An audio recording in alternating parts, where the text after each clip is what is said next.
Oi, eu sou a Dark Cinnamon e esse é a Zona Darquinha. Curta, comenta e compartilha. E hoje a gente vai trazer um vídeo polêmico que é de um profissional que eu admiro muito, o professor Flávio Muniz. Eu espero ter acertado o nome, eu acho que é Flávio Muniz, caçador de histórias. E ele vai aqui fazer uma análise com a gente sobre a esquerda branca, gente. Então a gente vai passar aqui num momento de autocrítica. Eu acho que todas as opiniões são bem-vindas, contanto que se mantenha na base do respeito e da educação. Então, desde já, vamos começar e vamos botando. Ou classe social não explica o racismo nem a longa duração da desumanização do povo negro. Hoje nós vamos refletir nesta intrigante questão, mas desde já se inscreva no canal e venha comigo caçar mais Se inscrevam. Importante história.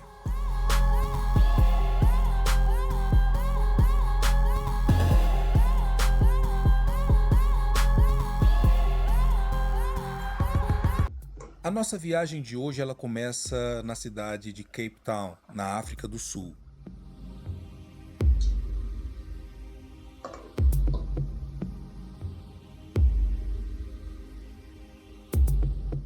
Diante do monumento Long Walk to Freedom, ou A Longa Marcha para a Liberdade. O monumento Long Walk to Freedom, na África do Sul, ele apresenta 101 estátuas de bronze em tamanho real, representando aqueles que lutaram pela liberdade. Aqui está o ponto crucial. Não são apenas brancos heróis contando a história, mas pessoas africanas negras liderando sua própria marcha, assumindo protagonismo em sua luta e narrando sua própria história. E entre essas personalidades negras aqui representadas, destacam-se importantes pessoas como Nelson Mandela, que foi líder anti-apartheid e primeiro presidente negro da África do Sul, Walter Sisulu, o líder do Congresso Nacional Africano ANC e também um mentor político de Mandela, Albertina Sisulu, que foi ativista anti-apartheid e líder na mobilização feminina, Oliver Tambo, o presidente do ANC no exílio e parceiro estratégico na luta contra o apartheid, Desmond Tutu, arcebispo e defensor dos direitos humanos, um símbolo da luta não violenta, e também Winnie Mandela, que foi esposa do Mandela, uma ativista e figura central na resistência negra, mesmo diante da repressão constante. E em meio a tantos e importantes nomes, se encontra aqui a estátua de bronze de um homem, Steve Biko. E vem propaganda. Ah, não sou obrigada não, propaganda. Ah, não. Shhh. Gente, corta a onda, né, a propaganda, caralho. Corta a onda, viado. Eu, hein? Mas quem foi Biko? Qual sua importância para a nossa história de hoje? Desculpa, minha filha. Biko, ele foi um dos mais influentes ativistas anti-apartheid da África do Sul. Ele não foi apenas um lutador político. Desculpa, gente, assustei meu gato aqui. Eu tava caçando o livro, eu não achei. Minha gata levou um susto, mas vamos seguir. Mas foi um filósofo da libertação. Nos anos 60 e 70, ele fundou o Movimento da Consciência Negra, uma força que buscava libertar o povo negro primeiro da opressão mental, da auto-rejeição imposta por séculos de dominação e colonização. Biko ele foi perseguido, silenciado e em 1977 brutalmente assassinado aos 30 anos de idade sob custódia da polícia, tornando-se então um mártir da luta contra o apartheid e contra o racismo. Toda essa potência intelectual está reunida em sua obra-prima Eu Escrevo o que Eu Quero, I Write What I Like. Nesses textos, Biko ele promoveu uma verdadeira revolução de consciência. Suas ideias foram uma faísca que acendeu o histórico levante de Soweto em 1976. Foram jovens estudantes fortalecidos pela valorização da identidade negra promovida por Biko que se recusaram a aceitar a imposição do Afrikaner, a língua do colonizador, e também rejeitaram a subjugação cultural do apartheid sobre suas vidas e sobre suas mentes. E é neste nesse ponto que Steve Biko nos força a encarar a pergunta inicial deste nosso vídeo. Para ele, a teoria da classe tradicional era insuficiente. Ele notou algo que a esquerda clássica ou progressistas ignoravam. Em suas palavras, ele disse: "O maior sentimento antinegro pode ser encontrado entre brancos muito pobres, a quem a teoria de classes convocava para estar com os trabalhadores negros na luta pela emancipação." Biko chamou isso de lógica distorcida. Ele percebeu que, mesmo compartilhando a exploração econômica, os brancos pobres se agarravam ao seu privilégio racial, o que impedia qualquer solidariedade verdadeira. Essa análise, ela se aprofunda na sua crítica demolidora em relação ao papel do branco progressista. Biko argumentava que muitos desses aliados, ao insistirem em liderar, mediar ou tutelar a luta negra, na verdade estavam reforçando o status quo da suposta superioridade branca. Por isso, Biko insistia que a luta não era sobre exceções individuais, brancos bons ou negros ruins. A luta é sobre o coletivo. A libertação só poderia vir de uma unidade negra, de uma consciência coletiva que recuperasse o poder de definir a si mesmo.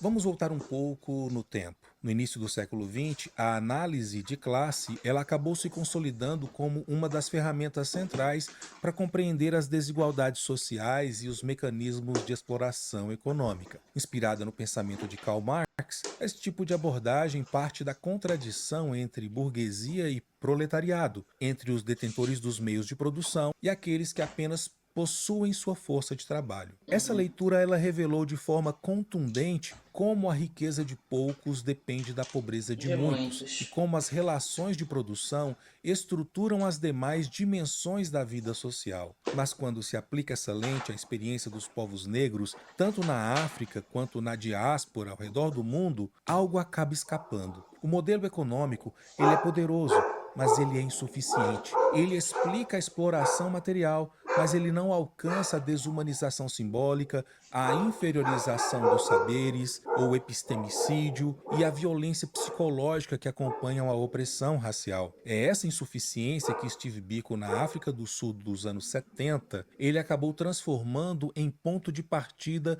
para uma nova leitura do mundo. Em sua obra Eu Escrevo o que Eu Quero, ele afirmou que o racismo não é um subproduto da luta de classes, mas é um sistema autônomo de dominação anterior e organizador da própria estrutura econômica. A cor, para ele, é o eixo central que determina quem pode ser considerado humano e quem será reduzido à condição de instrumento. Em suas palavras, o maior sentimento antinegro pode ser encontrado entre os brancos pobres, a quem a teoria de classes convoca para estar com os trabalhadores negros na luta pela emancipação. Pois é, ou seja, mesmo aqueles que compartilham a exploração econômica.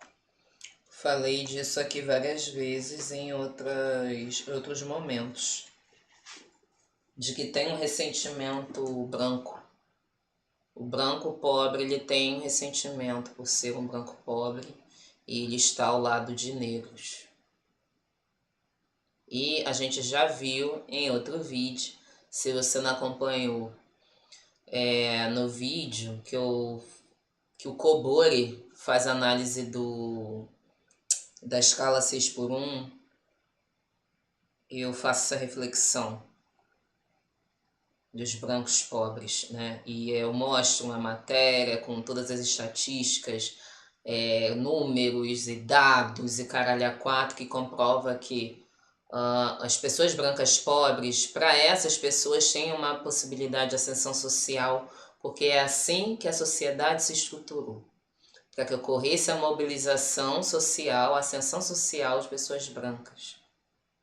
Mas as pessoas negras não têm a mesma mobilidade, gente.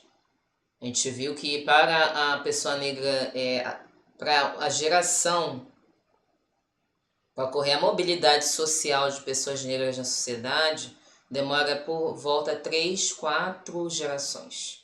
São 350 anos. São dados, né, que eu tirei do meu lindo fiofó, né? Bota, professor. prática se recusam à solidariedade racial. A consciência negra, então, nasce desse impasse. Ela é, antes de tudo, uma resposta àquilo que a análise de classe não explica, a invenção da inferioridade e o modo como o racismo atua para desumanizar, para dividir e para controlar. Para Biko, libertar-se do domínio branco não significava necessariamente apenas redistribuir riqueza ou conquistar direitos. Significa construir, sobretudo, o ser, recuperar a autoestima coletiva e romper com a dependência mental que transforma o oprimido em cúmplice involuntário, muitas vezes, do opressor. Mas deixe-me perguntar, esse conteúdo faz sentido para você? Se esse conteúdo faz sentido para você e colabora para a sua educação ou para a sua reflexão, não deixe de deixar aqui o seu like, se inscrever no canal. Gente, e vá mesmo no canal dele. Deem de fato o like, porque é um conteúdo muito bom. Um conteúdo realmente desperta a nossa conscientização. E é isso, professor. Além de. Não é porque ele é negro só, é porque ele é antirracista. Eu acho que ele tem uma pegada de gerar conscientização, sim, mas de desmantelar muita coisa cristalizada que a gente tem, assim, que eu já falei sobre subjetividade, né? O jeito que as nossas subjetividades são construídas nos levam a nos enxergar de maneira distorcida e a enxergar os nossos semelhantes de maneira distorcida. Então é um conteúdo muito bom, canal Caçador de Histórias. Possível tornar-se um membro e contribuir para que esta aula chegue a mais e mais pessoas. Lembrando que tem diversas formas de você colaborar com o canal. Você pode tornar-se um membro e a partir de pouco valor você começar realmente a impulsionar esses vídeos. Uma outra forma é através quem quiser me ajudar, livepix.gg/darkzona. Tá aí o ticket Dark Rooms. Doaram mais R$5, gente. Obrigada. Tem R$15 para comprar um pão com ovo agora. Contribuição livre. O LivePix eu não consegui configurar, mas eu tenho esperança que ano que vem eu consiga, né? Quem sabe um computador melhor, as coisas vêm aos poucos, mas não é minha prioridade no momento. Ter um computador de ponta, não. Não, por enquanto, minha prioridade é tentar gerar conscientização aqui, junto com todas as outras pessoas, com vós outros. Vamos seguir. Chave Pix que está aqui na descrição do vídeo e também neste QR Code aqui na tela. Vamos, Tite. A crítica de Biko, ela... Opa, lá vem propaganda. Ah, não. Não. Eu prefiro mostrar as minhas costas do que botar o Rodrigo Faro na propaganda, gente. Me desculpe. Deixa eu pular aqui. Coisa chata, cara. Insuportável. Voltando. A crítica de Biko, ela encontra um antecessor direto em Frantz Fanon, um psiquiatra negro, um filósofo da Martinica, uma ilha do Caribe, que em sua obra Pele Negra, Máscaras Brancas, um clássico, ele expôs como o racismo colonial produz um mundo dividido entre duas zonas. A zona do ser, onde habitam os brancos, e a zona do não ser, onde estão confinados os negros. Fanon, ele escreve que o negro não é um homem em quem foi instalada a negação do homem. Essa frase poderosa, ela revela o núcleo do problema. O racismo, ele não apenas explora, ele nega a humanidade. E Biko retoma e radicaliza esse diagnóstico. Eu tô usando Mozilla, gente. Eu tô usando Mozilla. E aí não tem um adblock no Mozilla. Mas eu vou baixar o Brave, não agora. Agora eu tô terminando aqui. A gente vai terminar aqui capenga mesmo, na fé. Mas eu vou melhorar com Brave. No contexto do apartheid na África do Sul, a estrutura racial sul-africana acabou reproduzindo o que Fanon havia descrito como espaço da desumanização. Mas Biko vai além da denúncia. Ele propõe que se o racismo é uma força que destrói o ser, a libertação precisa também ser uma libertação dos saberes, isto é, voltada à construção da própria ideia de humanidade. A luta política, então, nesse sentido, ela não é apenas por direitos civis, mas sobretudo pela restituição da dignidade. E ao situar o racismo como o eixo que antecede a exploração econômica, ele inverte a hierarquia explicativa do marxismo tradicional. A opressão racial, para ele, é o terreno sobre o qual se ergue toda a estrutura de classe. Por isso que a libertação do negro exige mais do que uma revolução econômica, exige uma revolução do ser. Ele afirma que o primeiro passo é fazer o negro perceber a necessidade de se libertar mentalmente. Ninguém mais pode fazer isso por ele. Como disse Bob Marley, emancipe-se de sua escravidão mental. Apesar disso, essa libertação mental não é um gesto individual. Ela trata de uma reconstrução coletiva da autoestima, da E aí, gente, aqui a gente pode puxar. Ai, meu Deus, fiz a transição errada. A gente pode puxar discurso sobre a negritude da MC Zero. Em algum lugar aqui eu não vou ler, mas é que César ele fala a importância da identidade, dessa identidade negra que não é uma identidade estanque, não é única, é uma identidade coletiva. O panafricanismo ele passa por essa ideia de construção coletiva de identidade para se fortalecer do apagamento hegemônico, epistemicida que ocorreu durante o período colonial e pós-colonial, que passa pela anulação do sujeito, dos seus saberes, do nome, da língua. Então, a ideia panafricanista é a recuperação dessa identidade, do ser negro. Então, é aí que tem o contraponto. Eu não tenho como só ver classe da minha perspectiva de vida, gente, da minha trajetória toda, isso falando eu sim, indivíduo Marion, tá?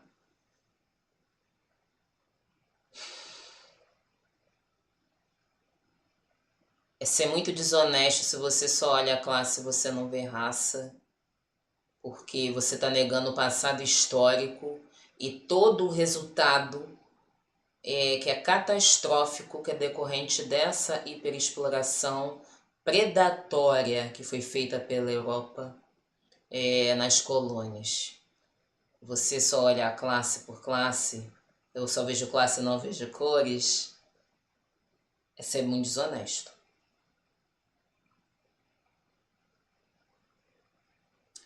Bota, professor, bota. Vai. História e das culturas negras. Biko, ele entende que o racismo atua tanto nas leis quanto na psique, tanto nas relações de produção, quanto nos símbolos e nas crenças. Por isso a libertação precisa ser total, precisa ser material, cultural, espiritual, política. Processo de reumanização, que é um movimento pelo qual o colonizado ele recupera a fala e reconquista a capacidade de nomear o mundo. Biko então transforma essa ideia em prática política por meio da consciência. Lembrando que o negro é sempre visto como um objeto a ser estudado, com sujeito pleno de saberes. Então, essa retomada é para retomar esse lugar de sujeito pleno, autonomia do saber negro, autonomia da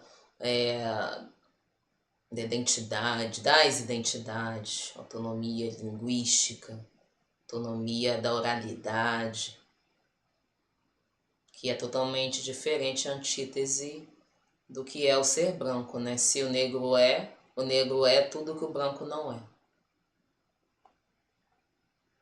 Vai. consciência negra, que ele define como a tomada de consciência pelo negro de sua própria identidade e do valor de sua humanidade. Essa consciência é o antídoto, então, contra o envenenamento psicológico que foi causado por séculos de dominação.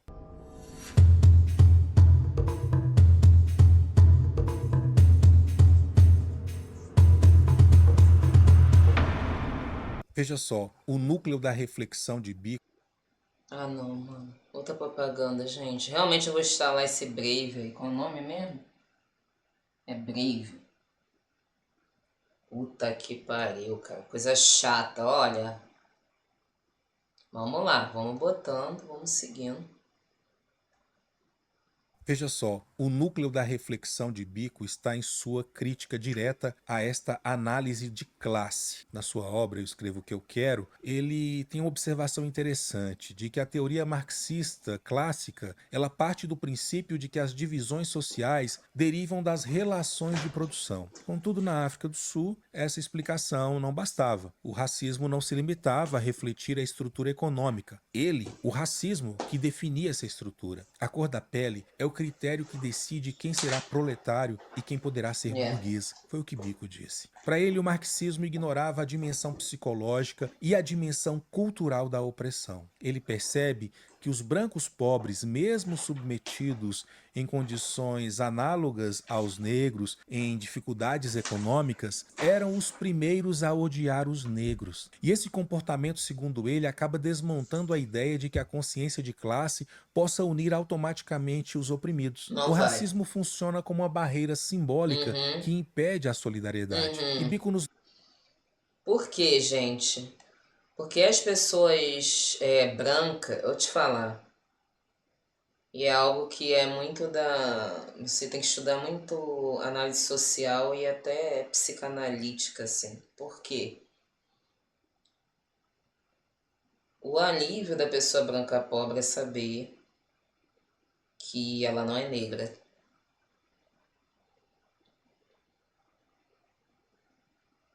Como é que isso ocorre? Isso ocorre nas mínimas oportunidades. As pessoas brancas têm oportunidade de ascender socialmente, ter a passabilidade numa entrevista de emprego. A solidariedade entre brancos, e é claro que entre brancos tenham toda uma casta de branquitude, branquidade, brancura, tem uma casta. Embora as pessoas brancas não se racializem, coloquem como neutro detentores do saber, dentro do branco tem uma casta de pureza. Tem estudos sobre a branquidade, né? Tem alguns, porque muito se estuda sobre a negritude, mas sobre branco. Porque o branco foi o que classificou tudo. E quem classifica o branco, senão ele mesmo? Então começaram a fazer esse olhar inverso. E dentro da brancura, tem o branco que é mais sujinho, tem o branco que ele vai estar dentro do padrão branco, padrão caucasiano, branco. É aquilo, olho azul, tem olho verde, tem cabelo louro, é alisado, é pintada, é natural? Ou não é? A Sweetney Sweeney had good jeans, né? No final tudo acaba no mesmo lugar, né?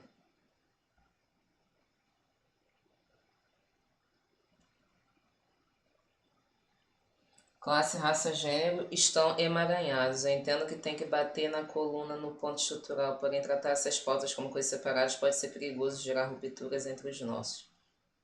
Tá imbricado, né? Mumuquinha que escreveu isso aqui, ó. Se tem que se cuidar, encontrar um lugar branco na sua bondade não vai te salvar. É ele que falou isso? Fonte, Samuel Sadan com 2 M's. Samuel não liga pra mim não, gente. Vambora. dá pelo menos 4 razões principais para essa insuficiência da categoria classe para explicar a questão racial da população negra no que diz respeito à sua subjugação econômica e à sua subjugação na sociedade. Primeiro, a identidade racial como fator de divisão. Mesmo entre trabalhadores, a cor define o status e o valor. A branquitude oferece uma superioridade simbólica mínima que substitui a Isso aqui é solidariedade um por ponto, rivalidade. gente. Um Calma, segundo, calma, a meu bem. proteção.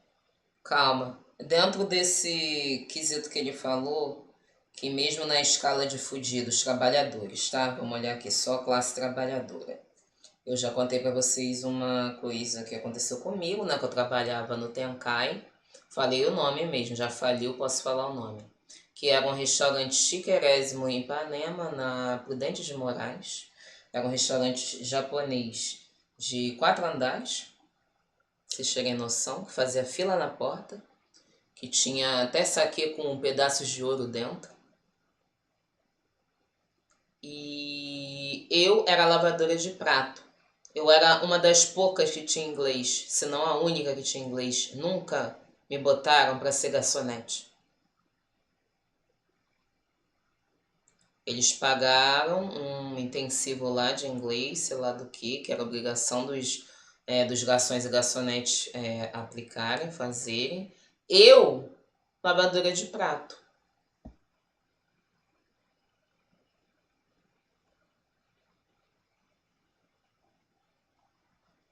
E vamos, todos nós temos as mesmas oportunidades. Boa tarde, Luquiti. Legal e institucional da branquitude. O apartheid ele garantia aos brancos pobres privilégios que os diferenciavam dos negros, empregos reservados, moradias, acesso à educação. Parece que nós já vimos isso em algum lugar. Assim, a opressão econômica se sustentava sobre uma base, sobretudo racial. Um terceiro ponto, a impossibilidade da aliança prática. Ele diz que, embora o racismo proponha união entre os proletários, os trabalhadores, ele mostra que a identificação racial prevalece sobre a identificação de classe. O branco pobre prefere manter seu privilégio racial do que unir-se a um negro em uma luta comum. E um último ponto, o racismo como estrutura de poder autônoma. O racismo não é apenas uma ferramenta do capitalismo, segundo ele. É um sistema simbólico, cultural e jurídico que atravessa todas as esferas da vida. Ele molda as instituições, os imaginários, redefinindo quem é reconhecido como ser humano. Veja só, essa análise ela leva Steve Biko a afirmar que a luta dos negros não poderia ser reduzida à luta de classes. A opressão racial é uma forma específica e historicamente estruturada de dominação, e sua superação exige uma abordagem própria. A consciência negra, ela surge então como uma teoria política e também existencial que recoloca o sujeito negro no centro da história. Brabo, brabo, brabo. Se o racismo... Não, gente, mais propaganda aí é foda. Vou botar minha cara aqui enquanto isso.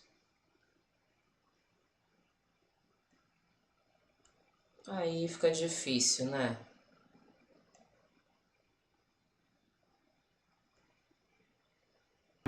Se o racismo atua tanto nas estruturas materiais quanto nas representações simbólicas, a libertação precisa começar aonde? Pela mente, segundo ele. Essa é uma das Descolonização formulações mental. mais marcantes de Steve Biko. Ele diz que o tipo mais poderoso de arma nas mãos do opressor é a mente do oprimido. A frase ela resume a dimensão psicológica do racismo, que não apenas impõe a dominação, mas busca o consentimento do dominado por meio da interiorização da inferioridade. E sobre isso temos uma aula específica que deixo aqui na descrição do vídeo, sobre como o racismo pode ser internalizado por pessoas negras, de forma a levá-lo a cultivar mesmo opiniões, posturas racistas contra si e contra outras pessoas. Trazendo o Gug, gente. O Gug Wationgo, que ele fala de descolonizar a mente, que ele fala como a língua do colonizador é uma forma de epistemicídio. Quem tiver interesse, descolonizando a mente, Ngugi wa Thiong'o. Vou botar aqui grande, né? Que vocês não estão vendo nada, eu acho.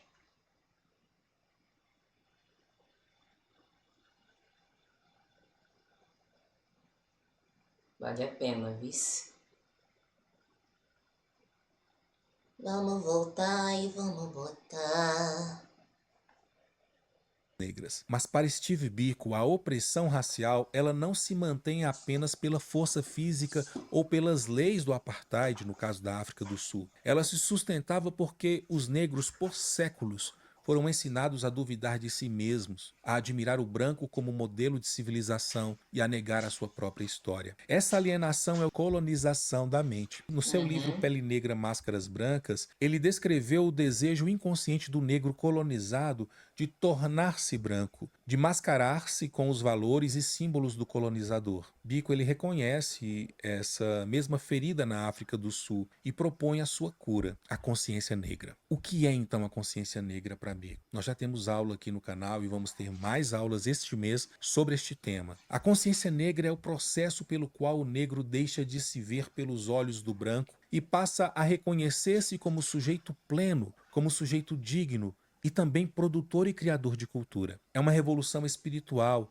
uma reconstrução do seu eu coletivo. E Steve Biko explica que a libertação do negro é a libertação do homem, a escravidão do negro é a escravidão de todos. Essa formulação de caráter que é humanista, ela acaba revelando a sua proposta que vai além da política racial. Trata-se de quê? De reumanizar o mundo. E essa reconstrução de identidade exige pelo menos 3 tarefas que estariam interligadas. Resgatar a história, a memória africana, rompendo com a narrativa colonial que apagou os feitos, os saberes e as sociedades negras. Valorizar a cultura africana e diaspórica, reconhecendo-a como fonte de conhecimento e não como exotismo folclórico, reformular a educação, substituindo o ensino eurocêntrico por uma pedagogia da libertação, em que o negro aprende a ver-se como protagonista da história. Aqui ele entende que sem essa libertação mental, qualquer transformação política seria superficial. Isso é importante. Mesmo após a queda do apartheid,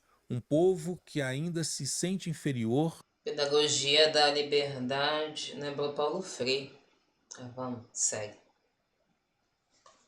Dizia ele, continuará a reproduzir de forma inconsciente as estruturas do opressor. Essa visão ela encontra eco no pensamento da historiadora Lélia Gonzalez, uma intelectual brasileira. Lélia afirma que a sociedade brasileira construiu um mito da harmonia racial para ocultar o racismo estrutural. Ela explica que, enquanto o Brasil não assumir a questão negra como um problema nacional, seria muito difícil chegar ao ponto de efetivamente ser uma democracia racial. Ela insiste na necessidade de reeducar o olhar, de recontar a história e de reconstruir a autoestima coletiva do povo negro. A libertação mental, portanto, não é um gesto simbólico, é o primeiro passo de uma revolução profunda, aquela que transforma a consciência em poder e a humilhação em resistência.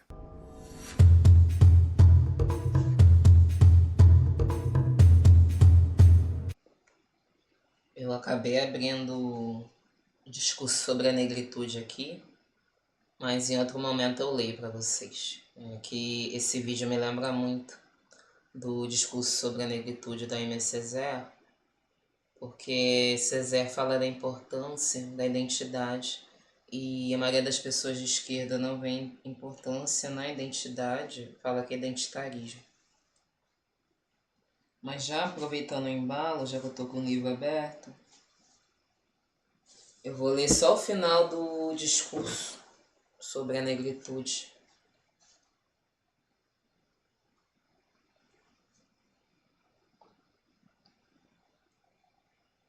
Para nós, a escolha está feita. Somos daqueles que se recusam a esquecer. Somos daqueles que chegam a converter em método a recusa da amnésia. Não se trata de integrismo, nem de fundamentalismo, muito menos de pueril umbiguismo. Somos simplesmente partidários da dignidade, partidários da fidelidade. Por isso eu diria, propagação sim, estipação não. Bem, vejo que alguns, obcecados pelo nobre ideal universalista, sentem repulsa por algo que lhes possa somar, se não como uma prisão, um gueto, pelo menos como uma limitação. Eu, pessoalmente, não tenho essa concepção encarcerante da identidade. O universal, sim. Mas há muito que Hegel nos mostrou o caminho até lá. O universal, certamente, mas não por negação, e sim como aprofundamento da nossa própria singularidade. Manter o foco na identidade, eu lhes asseguro, não significa dar as costas para o mundo, nem se apartar do mundo, nem se esquivar do futuro, nem se atolar numa espécie de solipsismo comunitário ou no ressentimento. Nosso empenho só faz sentido se consistir num reenraizamento, sem dúvida, mas também num desabrochar, numa superação e na conquista de uma nova e mais ampla fraternidade. Foi um pronunciamento de Aimé Césaire, 26 de fevereiro de 87, por ocasião da primeira Conferência Mistérica dos Povos Negros na Diáspora. Quem tiver a oportunidade, leia o discurso sobre a negritude. É um discurso muito político, né? Ele fala que não tem como renunciar à luta, a gente pode renunciar ao patrimônio, à herança, menos à luta. E ele sempre fala, né? Aimé Césaire fala que a negritude é sempre questionada, mas o que deve ser questionada não é a negritude, é o racismo. E aí ele fala: a questão é o racismo, é a recrudescência do racismo no mundo inteiro. São as fogueiras do racismo que aqui e ali voltam a se acender. Isso em 87, eu estava com 1 ano de idade. E a gente vê que realmente a fogueira do racismo se reacende na sociedade com o alavancamento da extrema-direita, uns discursos muito esquisitos que a gente vê por aí. Vai, teacher.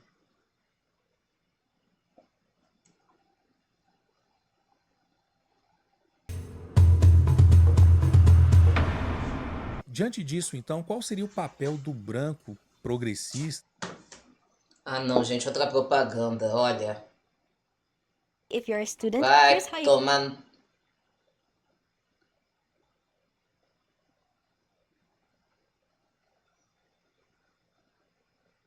Não dá, né? Porra, toda hora, mano. Diante disso, então, qual seria o papel do branco progressista, ou de esquerda, ou que pensa diferente, e a sua relação com a ilusão da neutralidade? Ao analisar as dinâmicas de poder na África do Sul, Steve Biko dedicou uma atenção especial a um grupo que à primeira vista poderia parecer aliado. Ele chamava eles de brancos progressistas. Ele se refere àqueles que, em nome de uma solidariedade humanista, buscavam se integrar às lutas dos negros sob sua própria liderança. Em vez de fortalecer a autonomia negra, esses progressistas perpetuavam uma forma muito sutil, mas não invisível, de tutela. Em sua obra, Biko ele é incisivo. Ele diz que muitos liberais brancos, se referindo aos brancos progressistas, acreditam que o negro não pode organizar sua própria libertação. Eles insistem em conduzir a luta como se nós não tivéssemos capacidade de pensar e agir. Essa Aí é. postura, embora mascarada de benevolência dos brancos, supostamente aliados, reforçava o mesmo sistema de poder que a consciência negra procurava destruir, o da superioridade branca. E para compreender a crítica de Biko aqui, é importante distinguir pelo menos 2 tipos de poder: o poder do agir e o poder de definir. O primeiro é a capacidade de intervir na realidade. O segundo é a capacidade de nomear o mundo e estabelecer os significados. Mesmo quando os negros participam da luta, se o poder de definir continua nas mãos dos brancos, a libertação ela é apenas aparente e superficial. Steve Biko não rejeitava a participação das pessoas brancas na luta contra o racismo. Isso é muito importante entender. Mas ele redefiniu o papel dessas pessoas. De acordo com ele, esses brancos progressistas deviam trabalhar entre os brancos, desmontando as estruturas de privilégio dentro de suas próprias comunidades. Essa estratégia impede que a luta negra seja cooptada por discursos de conciliação que acabavam diluindo sua radicalidade. O que ele denuncia é a ilusão da neutralidade. Não existe posição neutra em uma sociedade racialmente Neutro é só hierarquizada. shampoo de Todo bebê. discurso universalista que se recusa a nomear a branquitude como posição de poder, na prática e na verdade, só reproduz o racismo. Aí gente, o ponto é isto.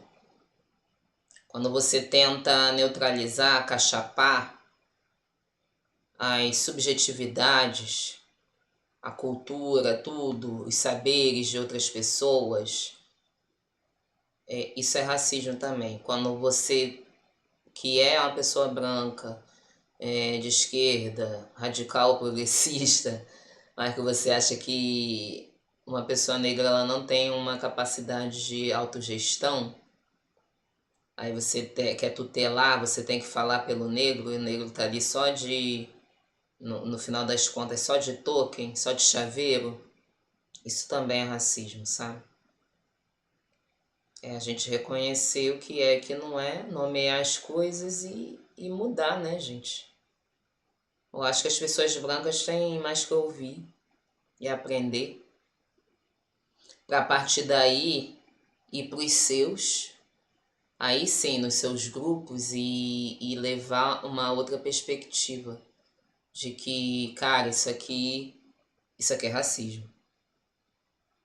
Quem tem que desmontar toda essa estrutura racista são os brancos, não é a pessoa preta, não são os negros. São os brancos, porque o branco que construiu e classificou tudo do jeito que é, essa merdalhada aí toda, foi feita para os brancos se manterem no lugar de privilégio.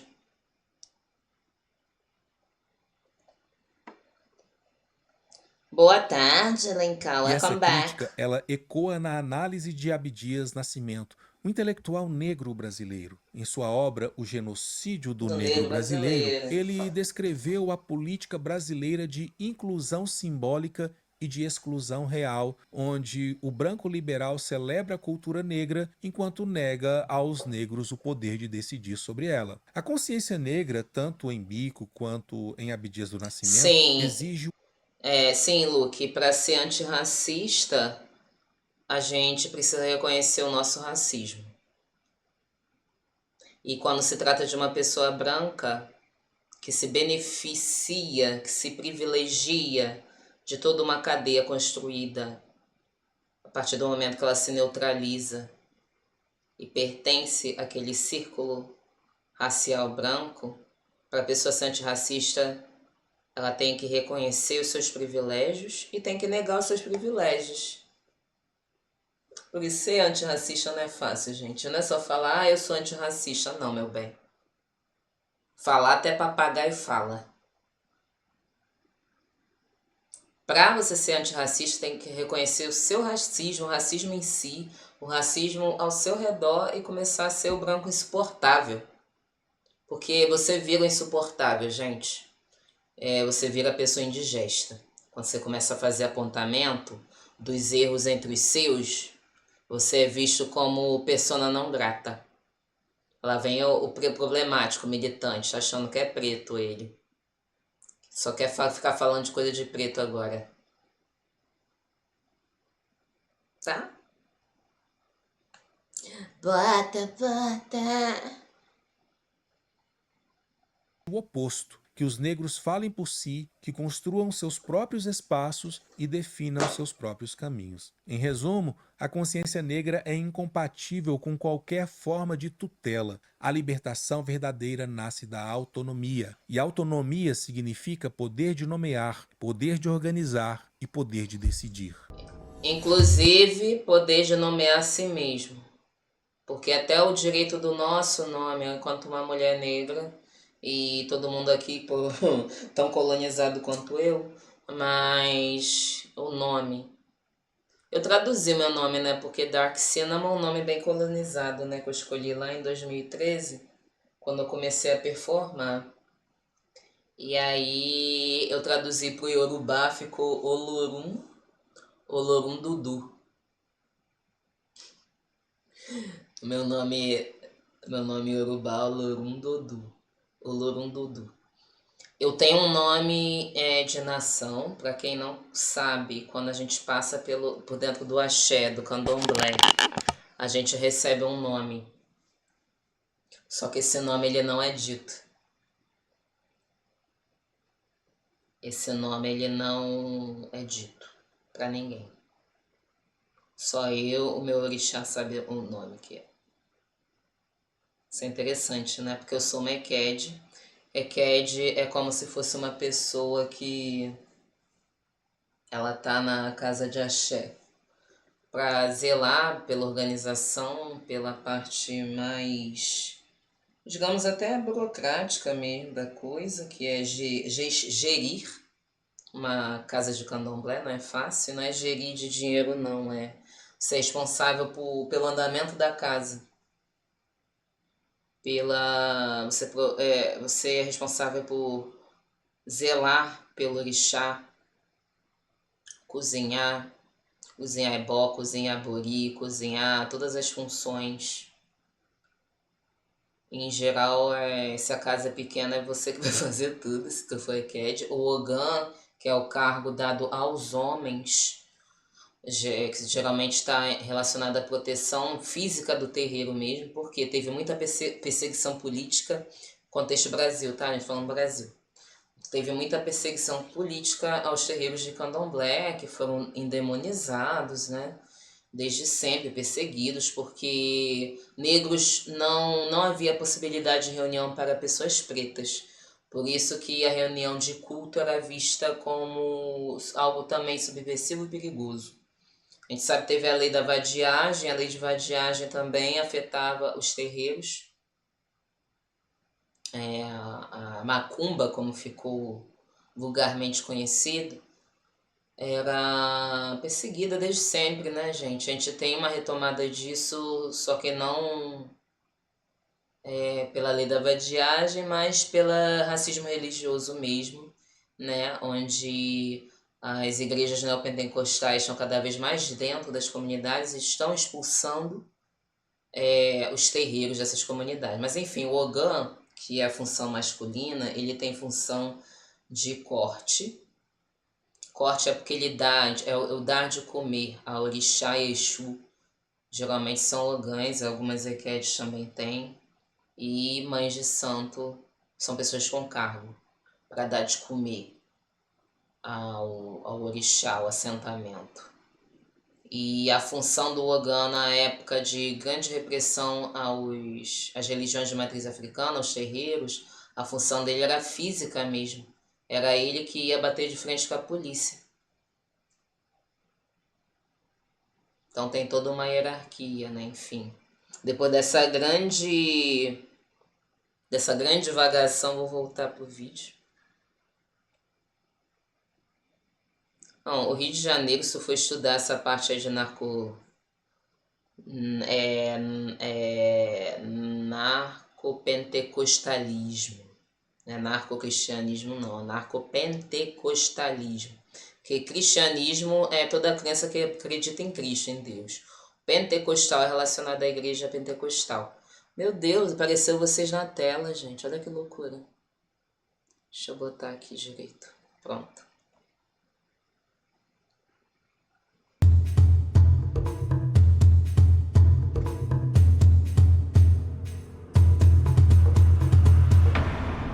Se o racismo Ih, lá vem de novo? Não.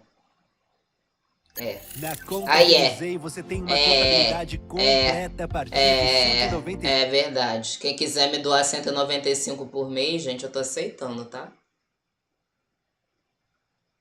Curta, comenta e compartilha.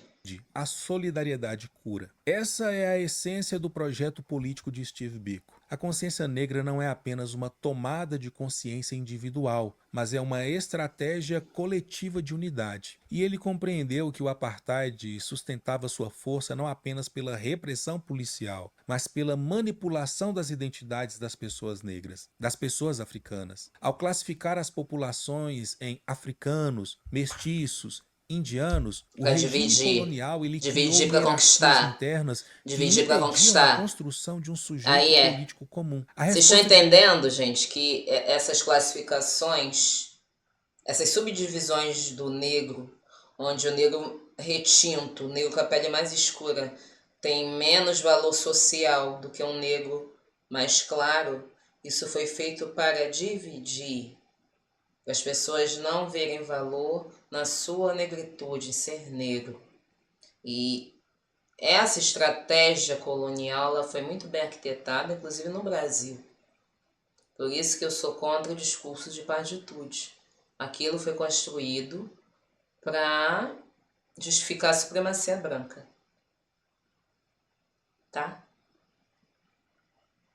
Para aliviar o real passado histórico da miscigenação, que foi um passado violento, passado com muito estupro,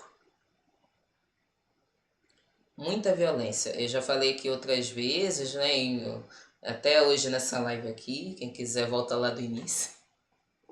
Tem 4 horas de live já, nunca vi. Vai fazer uma maratona aqui, mas fico feliz que vocês estejam aqui comigo hoje à tarde. Vamos terminar esse vídeo. Vamos lá. Dividir para conquistar.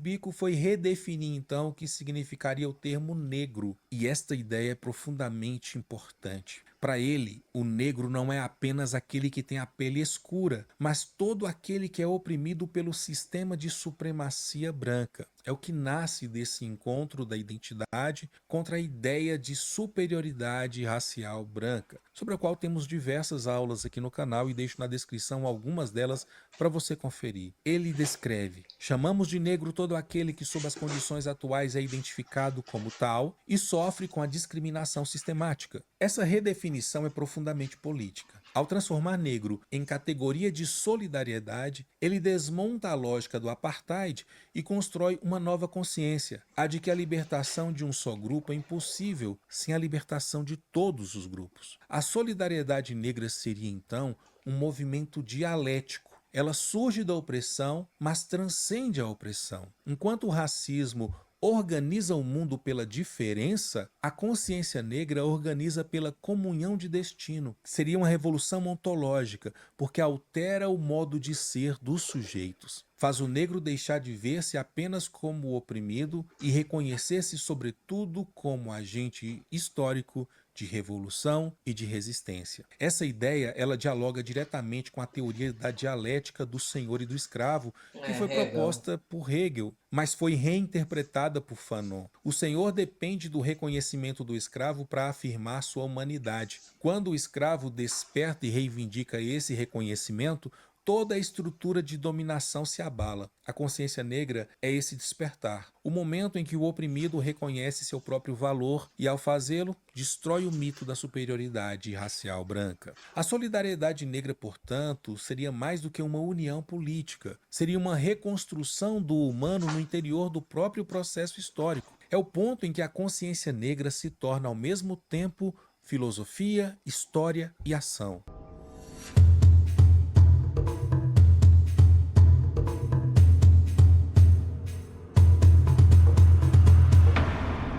A chave teórica de Biko desmonta a pretensão.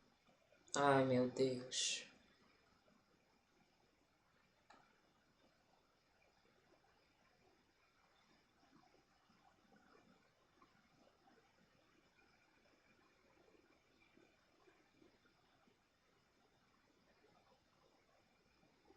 Agora vai.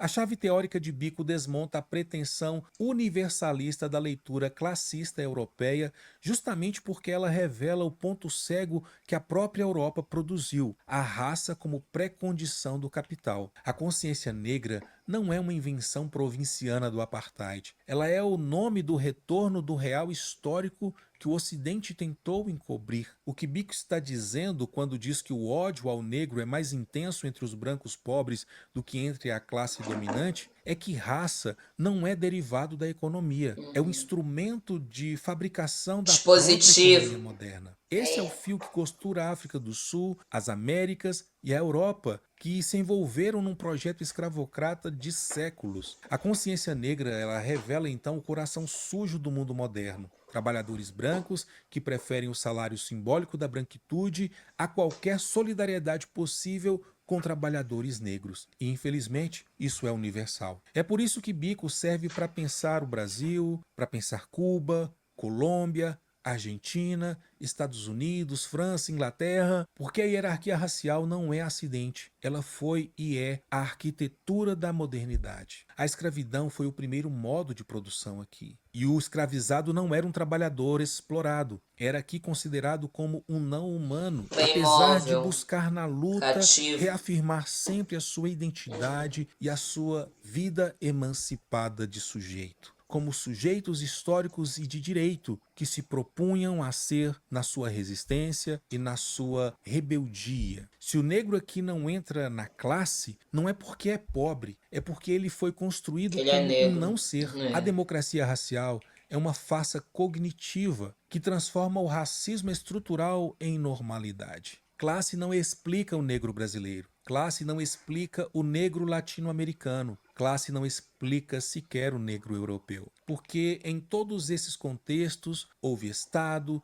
ciência racial, política racial, criando a perspectiva de um não humano antes de criar a figura do assalariado ou do trabalhador. A burguesia europeia, ela inventou o negro por suas teorias raciais na proposta de reinventar ou inventar sua própria humanidade. A classe não é anterior à raça. A raça que é anterior à classe na modernidade. E aqui está o ponto que desmonta o conforto da esquerda progressista brasileira ou de diversas partes do mundo. Mesmo em ciclos mais progressistas no Brasil, como nos governos Lula e Dilma, não houve uma ruptura estrutural com o racismo de Estado. Isso é preciso ser franco e dizer. Em que pese houve avanços importantes em determinados tópicos, não houve uma ruptura estrutural com o racismo de Estado. Houve uma inclusão que eu chamaria de periférica. Houve políticas públicas que são essenciais, mas não houve uma refundação institucional da Reforma estrutura racial do poder. agrária. O negro foi incluído como um beneficiário, mas não como sujeito de decisão. O negro entrou como alvo de programa, mas não como poder.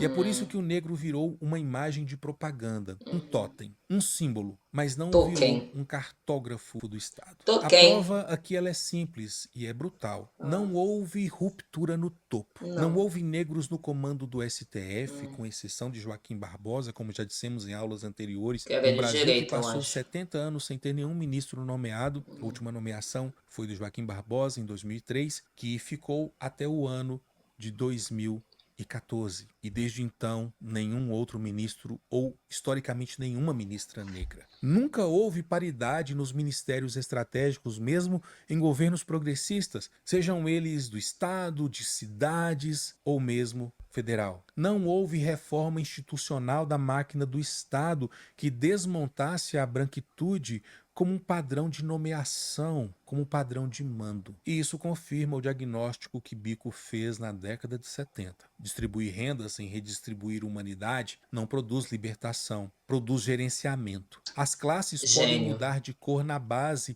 sem que o topo mude de corpo. A inclusão social sem descolonização ontológica vira só gerenciamento de precariedade. O Estado pode ser progressista na economia e colonial na sua ontologia. E isso é importante dizer. E é isso que a experiência latino-americana acabou provando, que não basta governar a esquerda, é preciso desracializar o poder. Mas nenhum projeto de esquerda até agora, infelizmente, teve coragem de assumir essa tarefa, de promover a ruptura. Porque isso exigiria deslocar a centralidade da classe e colocar a questão negra como fundamento de análise. E sem isso, toda revolução vira paliativo. É por isso que Biko não é teoria, é um diagnóstico da realidade. Sem consciência negra, a esquerda ou progressistas continuarão refinando a pobreza e preservando a branquitude. Por isso o que Biko fez não foi corrigir Marx, foi nomear o que Marx não podia ver. O capitalismo mundial foi parido por um ato racial e não o contrário. A análise de classe ela é absolutamente verdadeira, mas ela é insuficiente para dar conta da questão racial, porque ela supõe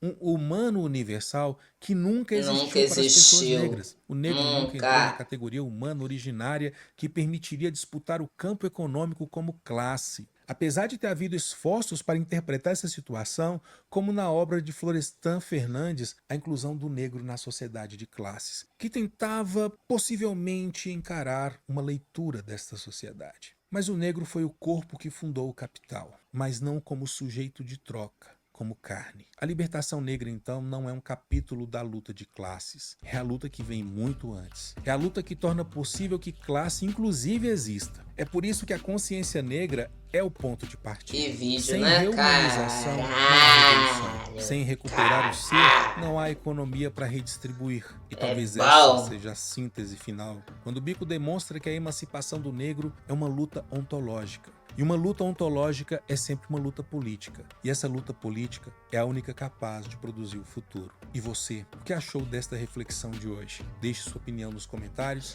Vamos ver os comentários? Porque deu chabu nos comentários aqui, gente. Eu discuti aqui com o cara. Deixa eu ver se meu comentário tá aparecendo aqui. Até aumentar aqui o coisa. Ai, Jesus, configura tudo, né? Calma aí que mamãe vai resolver já. Se eu aumentar a tela, sai tudo do lugar. Vamos ver aqui. Cadê, gente, os comentários? Eu gosto dos comentários. Poxa. Por que que os comentários não tá mais assim quando tu desce? Sumiu, boicotou os comentários. Sei que deu uma treta aqui. Gente, socorro, que eu não tô achando os comentários. Como assim? Que tem uma propaganda no meio. Bom, eu achei que dava pra mostrar os comentários. Deixa eu ver nos históricos aqui. Aí é exposed, né? Vocês vão ver os comentários dos comentários aqui, mas... Deixa eu ver.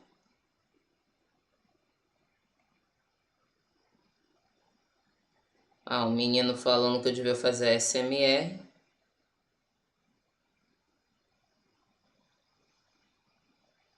Tá.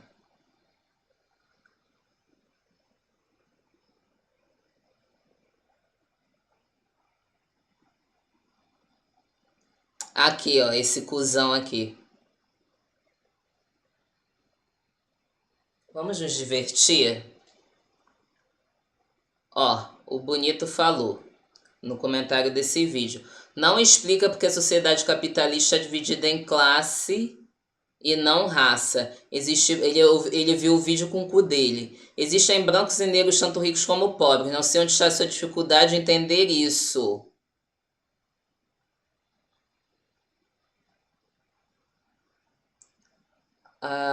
Aí vamos ver as respostas.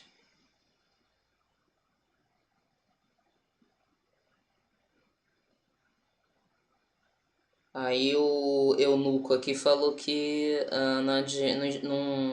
não resolveu. Botei. Estudar história é muito importante. Eu fiz a Anitta, é muito importante estudar. Para entender a crítica do vídeo, nisso quero dizer a história da nossa sociedade brasileira, não da Europa. Ainda tô tentando trazer ele pro Brasil, né? Para não estudar só as teorias dele louca lá. Estudar nosso passado histórico também compõe estudar a África, visto que mais de 52% da população do Brasil é negra. Na verdade, 54% da população do Brasil é negra e a maioria é parda, tá? Porque, como eu falei antes, os estudos estatísticos, gente, são enviesados. O IHGB, que botava lá, registrava as pessoas com certidão enviesada, falando que preto era branco, que pardo era branco, dizia que a maioria da população era branca, porque a gente tinha uma política de eugenia. Por isso que eu falo que estudar a história do Brasil é muito importante, para você não sair falando merda na internet. Aí a Anta me respondeu aqui de estudo genético, que a maioria da população tem traços de herança europeia. E aí, falando com um especialista que foi lá na minha faculdade até dar aula sobre racismo e educação, e eu citei o que aconteceu aqui até, e o cara falou que ele foi fazer um teste genético e os testes genéticos têm dificuldade de fazer traçar ancestralidade negra, porque os testes genéticos também foram construídos para descobrir um certo traço genético. Sempre que a gente vai falando disso, a gente vai estar se referindo à eugenia de alguma forma. A maioria da população, e isso são dados mesmo, a maioria tem herança europeia. Só que isso não quer dizer porra nenhuma, sabe por quê? Você tem um caralho do DNA mitocondrial. Foi feito a porra de um teste em mulheres negras que caçaram que todas essas mulheres negras tinham um ancestral comum branco. E isso valida, sabe o quê? Miscigenação. Isso valida miscigenação e estupro durante o período colonial. A Anta botou aqui, né, as ideias dele, porque ele não tá afim de se abrir e de aprender nada. Ele tá afim de bater boca na internet. E aí eu falei pra ele, pra essa Anta aqui, desse cara, que, meu amor, eu falei o Pelé, mas na verdade é o Neguinho da Beija-Flor, tá? O Neguinho da Beija-Flor, ele fez um teste, eu já falei isso outra vez aqui, tem um teste feito pela BBC, que é um teste que está buscando os traços genéticos das pessoas negras de influência, né? E aí, esse lindo desse teste genético mostrou que o Neguinho da Beija-Flor, vou abrir aqui, o Neguinho da Beija-Flor, ele tem mais ancestral mais europeu, tem 62% de ancestral europeu em comparação a africano. E sabe o que isso significa para a nossa sociedade? Neguinho da Beija-Flor continua sendo um homem preto. Ou ele vai deixar de sofrer racismo porque ele tem 62% de ancestral europeu. Vamos ver o teste? Aqui é o comentário do eunuco aqui.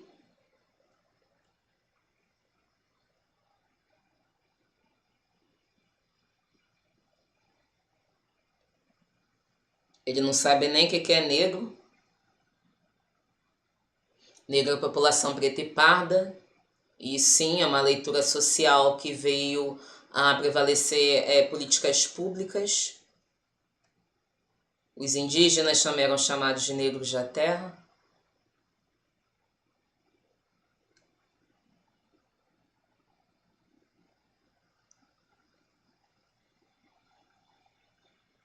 Aí eu fui aqui, amor, e recomendo você estude sociologia que acompanha os dados genéticos da população brasileira que só reforça o estupro colonial qual ocorreu o processo de miscigenação. Você se doendo porque alguém está trazendo um contraponto ao seu filósofo favorito é demais para mim. Você ignorar estupro colonial e eugenia para reforçar um ponto de traços genéticos europeus majoritários só para ser contra o fato de que a população negra é a maioria. Aí eu vou embora no esculacho. Eu não falei em nenhum momento que bico era mais importante, porque no final é isso. Qual é o seu filósofo favorito? Aí você pega e grita, vai brigar no ringue por ele, né?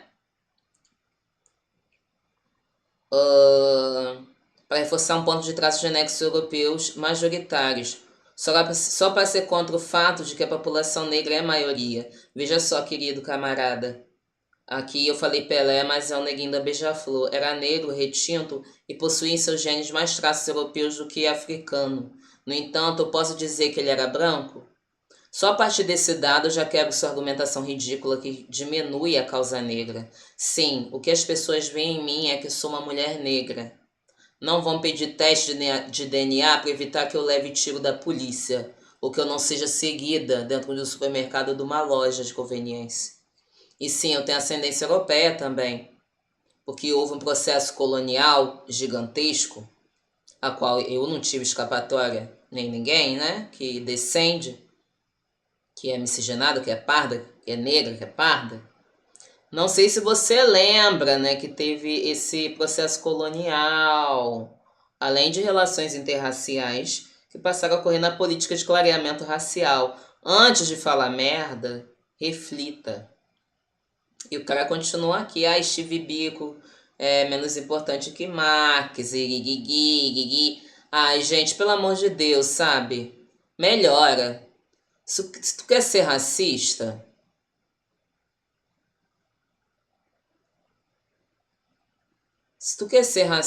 você fala mesmo, eu sou racista, assume. É menos feio. E por sinal, eu até falei na DM com o professor Flávio sobre esse comentário. Porque não é a primeira vez que eu me deparo com coisas assim. Eu sinto que tem uma resistência dentro da própria esquerda, que se diz radical, tem uma resistência para estudar autores que esteja fora do cânone comunista, digamos assim. Vou botar um cânone comunista, tá? Que não deixe de ser um cânone. E dentro dessa esquerda radical, tem o duelo de egos de quem é o seu teórico favorito. Aí você escolhe, é Mao, é Popote, é Lenin, Stalin, é Marx, é Engels. É isso, né, galerinha? E fica nessa rinha de galo. E sabe o que vai acontecer? Sabe quando vai acontecer essa porra dessa revolução aí que vocês estão querendo? Nunca. Que vocês não estão dispostos a aprender com outros povos, outros saberes, que já vivem em comunidade há muito tempo. Vocês querem ficar na teoria. Então vocês pegam a teoria de vocês, enfiam no cu e voam. É com essa mensagem belíssima que eu peço para você curtir, comentar, compartilhar em algum lugar aqui desse vídeo. Vai ter um acesso para um outro vídeo. E já estamos com 1h10, já virou uma longa-metragem. E é isso, siga para mais.